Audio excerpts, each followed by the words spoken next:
everyone, welcome to BKNY Hoops. If you're new to the channel, I am your host as always, Rashid White. Alright, so you guys actually see the title, you see the thumbnail there, that the Brooklyn Nets are actually trying to move up to probably get Duke center Derrick Livley. Now I was actually looking at him earlier, and he is really hyper athletic, 7'1". And we're going to actually look at some highlights over here of him, so just stay tuned. But the Brooklyn Nets on Tuesday, ahead of the 2023 draft, he worked out for them. He's 19 years old. Oh, Lord, that means it's going to be a lot of years. And it usually takes about 3 years if these guys actually put the work in to actually read NBA defenses. Let's see. He averaged 2.4 blocks in just 20.6 minutes a game. All right, so I'm just going through this real quick. I didn't plan on actually doing any kind of videos, but I'm like, this actually popped up. I said, let me get something in here. So, so that it seemed like that's really the key thing to it is really his rim protection, and he does. I mean, he's really hyper athletic. He gets up off his feet really quick. Let's see what the weight is. I want to see how much he actually weighs. If I'm again, I want him to actually get really be in that 240 range, 245. I think that's somebody that can actually probably give Jokic some problems there. If the Brooklyn Nets will actually make it to an NBA Finals, I don't think it's possible now with the Boston Celtics actually getting Porzingis. But, you know, we'll actually... Oh, he's actually 230 pounds. All right. So not bad. If he can actually get to 245, I think we actually have someone over here. Now, it actually might just take Dorian Finney-Smith just to actually get this done.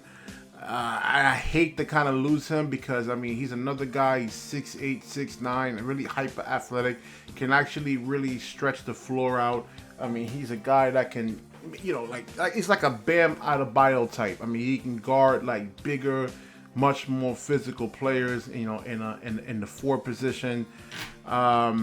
3-and-D guy, so I would hate to really lose him, but I don't know. It's a gamble, and we'll see. Let's get into the highlights over here, and let me make sure I turn this volume down because YouTube with the let's see.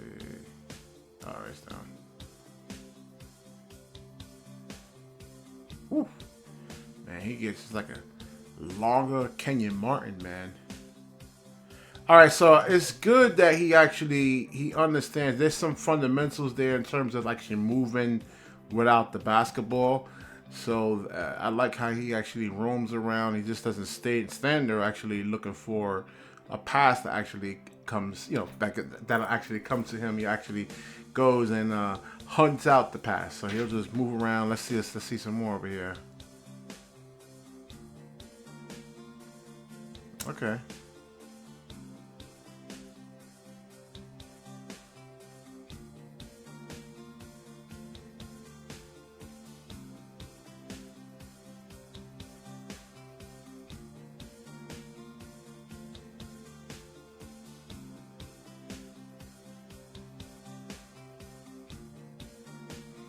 All right, so I haven't really looked at his whole profile in terms of his shooting percentage from the outside. I don't really think he actually has that. I think if the Brooklyn Nets actually does get him, I don't think he would be an immediate contributor this year. Again, if you have Ben Simmons on the team, you're going to need a lot of players that can actually provide some space. So I don't know. I mean, he's 85.3% from 2-point range. And I mean, you can see he actually takes a lot of shots under the rim. But I mean, this is a player right here that can actually, you know, fill that void. I mean, it would definitely be a great backup center or an actual Nick Claxton replacement should he actually go out there and command more money. So it's just interesting to actually see what the ceiling would actually be for him. And oh yeah, see, I just set it over here. Again, that's the video I kind of made another day. Sell high, sell.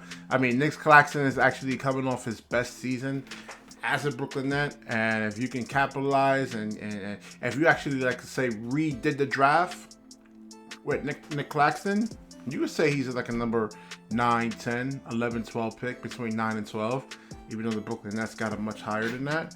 So that's what you guys actually think about the Brooklyn Nets actually getting Derrick Lively. I really think they actually need a guy that can actually space the floor, the ideal, like a Nas Reed type. I mean, a guy that's like 6'11", shoots 32 to 35% from three, can provide some rim protection. It doesn't actually have to be shot blocking. It could be like good positional defense. I mean, he's in the right place, he's in the right time. I mean, stuff like that. But it seems 19 years old, he's young. It's going to take like 19, 20, 21 year olds. If these guys are freshmen in college, it takes these guys like 3 years to read defenses. So, Miami would actually know how to defend him and take away his strength. We'll actually see what happens. It's going to be an interesting draft night, so we'll see. All right, so like, comment, subscribe, certainly share this video. When you share, the universe certainly shares back with you. Peace.